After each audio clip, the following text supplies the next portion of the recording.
अस्सलामुअलैकुम व्यूअर, उम्मीद है आप तमाम खैर वाफियत से होंगे। मैं हूं डॉक्टर बिलाल अहमद राना और आप लोग देख रहे हैं हैंडसम माइंड टीवी चैनल। आज हम आपको बताएंगे अमीर होने का तरीका कि कौन सा इंसान दुनिया में अमीर हो सकता है और कौन सा इंसान गुर्बत की सारी ज़िंदगी बसर करता है। याद रखें कि अगर एक इंसान गरीब है तो उसमें उसका अपना कसूर है, उसमें कोई ना कोई खामी है, उसमें कोई ना कोई कमी है, उसमें कोई ना कोई नहुसत है, उसमें कोई ना कोई वजह है, इसलिए वो गरीब है। अल्लाह रब्बुल इज़्ज़त किसी को गरीब नहीं रखना चाहता। जब खुदा ने किसी को गरीब नहीं रखना तो इस दुनिया में गरीब होते क्यों हैं? क्योंकि वो अपनी नहुसत के असरात की वजह से, या वो अपनी सोच की गंदी सोच की, या वो अपनी मेंटेलिटी की वजह से गरीब होते हैं। दुनिया में जो अमीर लोग निकलते हैं उसमें कोई ना कोई खूबी लाजमी होती है। अगर दीनी हवाले से बात करें, वो पहलू भी अभी आपके सामने डिस्कस किया जाएगा, और अगर दुनियावी एतबार से बात करें तो वो पहलू भी आपके सामने बयान किया जाएगा कि लोग कौन से अमीर होते हैं। कभी कभी नोट किया होगा कि हमारे 100 में से अमूमी तौर पे 96-97% जो मज़दूर तबके हैं वो हमेशा गरीब रहते हैं और 2% लोग अमीर बन जाते हैं या बड़े बिजनेसमैन बन जाते हैं। कभी कभी सुना होगा कि 10वीं 12वीं में या कोई मेडिकल की डिग्री, इंजीनियरिंग और वकालत की डिग्री लेने वाले 80% लोग वो होते हैं जो सारी ज़िंदगी बड़ी मुश्किल से अपने घर का निज़ाम चला पाते हैं, एक थोड़ी सी आमदनी कमा पाते हैं, जबकि 20% अमूमी तौर पे या 15% वो लोग होते हैं जिनको खुदा उनकी हैसियत से ज़्यादा अता कर देते हैं। ऐसा क्यों होता है? तो आइए आज हम इसके हवाले से तफसीलन बात करते हैं। अगर एक इंसान गरीब है तो उस गरीब होने की वजह काफ़ी सारी हैं। उसमें एक वजह तो ये हो सकती है कि उसके दिमाग में ही गंदगी इतनी है, उसकी मेंटल अप्रोच में ही गंदगी इतनी है, वो किसी की मदद करने से बड़ा उसको उलझन होती है, किसी के काम आने से उसको उलझन होती है, किसी की ज़िंदगी में सुख पहुंचाने से उसको उलझन होती है, और ज़िंदगी को तबाह करने से उसे सुकून मिलता है। मुझे ये बताएं, जब आप किसी की ज़िंदगी का सुख बर्बाद करके अपने आप को सुखी समझते हैं तो क्या मेरा अल्लाह रब्बुल इज़्ज़त सुख बर्दाश्त करने वाले को, या मेरा अल्लाह रब्बुल इज़्ज़त उस सुख को बर्बाद करने वाले को कैसे सुखी रख सकता है?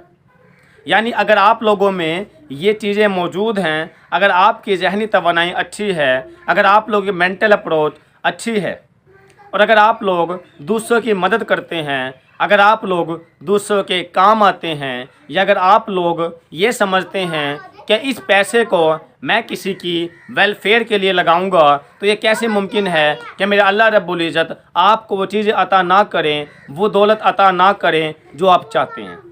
उसके बाद अगर एक बंदा सारी ज़िंदगी गरीब रहता है तो उसकी एक वजह यह भी होती है कि वो बंदा अगर गरीब है तो वो नाशुक्र है, इसलिए गरीब है। मसलन वो जितना पैसा कमा ले वो अपनी ज़िंदगी में नाशुक्री को नहीं निकालता, शिकवे करता रहता है, और इस नाशुक्री की वजह से वो सारी ज़िंदगी गरीब रहता है। जबकि एक तरफ वो लोग जो हर हाल में खुदा का शुक्र बजा लाते हैं, हर हाल में अल्लाह रब्बुल इज़्ज़त की ज़ात को तस्लीम करते हैं, हर हाल में खुदा की ज़ात के होने का खुदा की ज़ात के होने के यकीन दिल में रखते हैं, हर हाल में खुदा की ज़ात को तस्लीम करके उसकी ज़ात का शुक्र अदा करते हैं कि अल्लाह तेरा शुक्र है, तूने जिस हाल में रखा तेरा शुक्र है, तूने इतना अता कर दिया, मेरे पास संभाला नहीं जा रहा, तूने इतना अता कर दिया, मैं इस दौलत को कहाँ लेके जाऊँ, तूने इतना ज़्यादा अता कर दिया, तूने मेरी सोच से ज़्यादा अता कर दिया, मेरी तवक्कुआत से ज़्यादा अता कर दिया, मेरी औकात से ज़्यादा अता कर दिया। या अल्लाह बेशक तू बहुत अता करने वाला है, तूने मुझे बहुत ज़्यादा अता कर दिया। अब ये जो अल्फाज हैं, एक ऐसा बंदा जिस पे कुछ भी ना हो, और अगर वो बंदा इन अल्फाज को दोहरा ले, मेरा अल्लाह रब्बुल इज़्ज़त कहता है तो तू क्या समझता है मेरे बंदे कि क्या सिर्फ तुझे पता है इस बात का कि मैं अता करने वाला हूँ और मैंने तुझे कितना अता किया है। अगर तू समझता है कि मेरे अता करने से ही सब कुछ है, अगर तू समझता है कि मैंने तुझे बहुत ज़्यादा अता किया, तो देख फिर मैं तुझे इससे भी ज़्यादा अता करना जानता हूँ और बेशक मैं अता करने पे कादिर हूँ। और वो लोग हमेशा, चाहे वो गरीब हों, लेकिन वो लोग अमीर हो जाते हैं। दूसरी तरफ अगर हम ऐसे लोग जिसके अंदर डॉक्टर, बिजनेसमैन, वकील या कोई भी ऐसे बड़े जॉब होल्डर की मैं अगर बात कर लूँ, जिन्होंने तालीम हासिल की और तालीम हासिल करने के बाद उन लोगों ने जब जॉब्स वगैरह के लिए अप्लाई किया, उनको जॉब वगैरह नहीं मिल सकी, या कोई और अगर मिली भी है तो वो इस तरह की जॉब मिली है कि बड़ी मुश्किल से उसके घर का निज़ाम चलता है, तो याद रखें कि इसके अंदर भी मेरा अल्लाह रब्बुल इज़्ज़त की बड़ी हिकमत अमली छुपी हुई है, जो कि इंसान नहीं समझता। यहाँ पर मैं ये बात बताना चाह रहा हूँ कि जिन लोगों को जॉब मिली है और जो लोगों को बड़ी मुश्किल से अपने घर का निज़ाम चलता है, तो उसकी सोच, उसकी मेंटेलिटी इस तरह की है कि वह दूसरों की मदद करने को तैयार ही नहीं, वह दूसरे को देने को तैयार ही नहीं। याद रखें, जब आप कोई चीज़ दूसरों को देते हैं तो मेरा रब अल्लाह रब्बुल इज़्ज़त उस चीज़ को ज़्यादा कर देता है, जबकि अगर आप कोई चीज़ दूसरों से छुपाते हैं या नहीं देते तो मेरा अल्लाह रब्बुल इज़्ज़त उस चीज़ को कम कर देता है। आप लोग जब कमा के अपनी जेब के अंदर रखने को तरजीह देते हैं तो फिर वो रिज़्क आपका कम हो जाता है। जब आप लोगों में बांटने को अहमियत देते हैं तो वो रिज़्क आपका ज़्यादा हो जाता है। और वो अफसरान जो अपने मातहत को निढहाल करके, जो अपने मातहत को नाबदहाल करके, जो अपने मातहत को ज़बरदस्ती दबा के ये समझते हैं कि वो बड़ी खुशहाल ज़िंदगी गुजार सकते हैं, ये कैसे मुमकिन है कि मेरा अल्लाह रब्बुल इज़्ज़त कहे कि मैं तुमसे तुम्हारी रैयत के बारे में, तुम्हारी रियाया के बारे में सवाल करूँगा और तुम्हें उसका जवाब देना होगा। अब जो लोग अपने आप को अपनी रियाया पर जुल्म व सितम करके अपने आप को खुशहाल समझते हैं, तो इस सूरत हाल के अंदर वो खुशहाल होने की वजह से अगर वो समझते हैं कि वो हमेशा ऐसे खुशहाल रह सकते हैं, तो ये कैसे मुमकिन है? ये मुमकिन ही नहीं है। इसीलिए हमेशा याद रखें कि जो अफसरान दूसरों की मदद करते हैं, जो अफसरान दूसरों की मदद के साथ साथ अपने मातहत का ख्याल रखते हैं, जो अफसरान दूसरों को साथ लेके चलते हैं, जो अफसरान गुर्बत का, गरीब लोगों का ख्याल रखते हैं, ये कैसे मुमकिन है कि उनकी ज़िंदगी में खुशियाँ ना आए?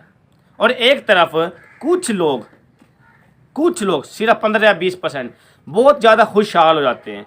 इसकी वजह क्या है? इसकी वजह यह है कि वह दूसरों में इंसानियत बांटने वाले हैं, वो दूसरों में मोहब्बत बांटने वाले हैं, वो दूसरों की मदद करने वाले हैं, वो दूसरों का ख्याल रखने वाले हैं। अगर आप हकीकी तौर पे कामयाब होना चाहते हैं, अगर आप हकीकी तौर पे अमीर बनना चाहते हैं, तो याद रखें दूसरों की मदद करना सीखें। और एक चीज़ और जो मैं आप लोगों को बताना चाहूँगा कि खुदा कभी किसी को नीयत का फ़कीर ना बनाए, खुदा कभी किसी को जहनियत का फ़कीर ना बनाए।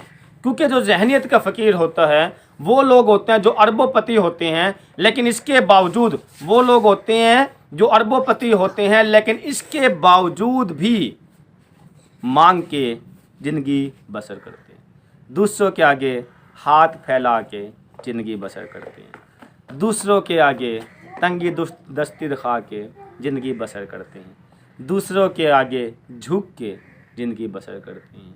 मालो दौलत है उसको इस्तेमाल करना यक नसीब में नहीं, मालो दौलत है उसको यकीन में लेके आना उसके नसीब में नहीं, मालो दौलत है उससे ज़िंदगी के फ़ायदे लेना उसके नसीब में नहीं। इसीलिए ऐसे दौलत का क्या करेंगे कि अगर उसके पास है लेकिन वो अपने आप पे ना लगा सके, वो अपनी सेहत पे ना लगा सके, वो अपने अहलो याल पे ना लगा सके, क्या करोगे ऐसी दौलत का?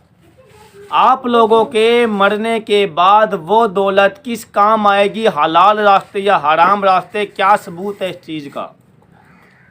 तो दौलत कितनी ज़्यादा ख्वाहिशात के रख के दौलत के पीछे भागने से आप दौलत आपको थका देगी। आप ऐसे अमीर कभी भी नहीं बन सकते। अमीर बनना है खुदा के लिए देना सीखें, अमीर बनना है सदके खैरात करना सीखें, अमीर बनना है अल्लाह को पार्टनर बनाएं, अमीर बनना है जुनैद जमशेद की ज़िंदगी से सीखें, जिन्होंने अपना तीसरा हिस्सा खुदा के रास्ते में फ़िक्स कर दिया कि चाहे वो 9 लाख कमाते हैं तो 3 लाख अल्लाह के रास्ते में देने हैं। कौन सा ऐसा दलेर है आप लोगों में से कि जो अपना तीसरा हिस्सा अल्लाह के रास्ते में दे? उसके लिए बड़ी दलेरी चाहिए होती है, बड़ा तकवा चाहिए होता है, बड़ा ईमान चाहिए होता है। लेकिन हमें अगर सिर्फ जुमे वाले दिन हफ्ते में एक दफ़ा भी अगर हमने सिर्फ थोड़े से पैसे 100, 200, 500 रुपये अगर खुदा के रास्ते में देने हैं मस्जिद में या किसी गरीब को, तो वहाँ पे भी हमारी जान निकलती है। ये कैसे मुमकिन है कि हम अपना पैसा रोक के रखें और तवक्को रखें कि ज़्यादा हो जाए? ये कैसे मुमकिन है हम खुशहाल हो जाएं? ये कैसे मुमकिन है कि गुर्बत अंदर से निकल जाए? ये कैसे मुमकिन है हम अमीर हो जाएं? अगर आप लोग हकीकी मायनों में अमीर होना चाहते हैं तो उस पैसे को इस्तेमाल में लेके आएँ, लगाना सीखें, अपने अहलो याल पे लगाना सीखें। सबसे बेहतर जो सदका है वो अपने अहलो याल पे लगाना है। अपने बीवी बच्चों को भूखा मारने से आप लोग क्या समझते हैं कि आप लोग अमीर हो सकते हैं? नामुमकिन चीज़ है। अपने अहलो याल पे, अपने बीवी बच्चों पे ख़र्चा करना सीखें और फिर देखें कि कहाँ से आती है। और आखिरी बात जो बड़ी कीमती बताने लगा हूँ, काश के वो आपकी ज़िंदगी में आ जाए। अगर ये आखिरी बात आपकी ज़िंदगी में आ जाती है, मैं पूरे यकीन से, पूरे दावे से कह सकता हूँ, मैं खुदा को दरमियान में रख के कह सकता हूँ, आप कभी नाकाम नहीं हो सकते। और वो आखिरी बात क्या है? वो आखिरी बात ये है कि जो खुदा की ज़ात ने, जो मोहम्मद की ज़ात ने, जो खुदा के नबी की ज़ात ने जो दुआएं मांगे, आप वो दुआएं मांगे। जब आप वो दुआएं मांगेंगे आप हकीकी कामयाब इंसान बन जाएंगे। इसके साथ ही इजाज़त दीजिए। अल्लाह हाफिज़।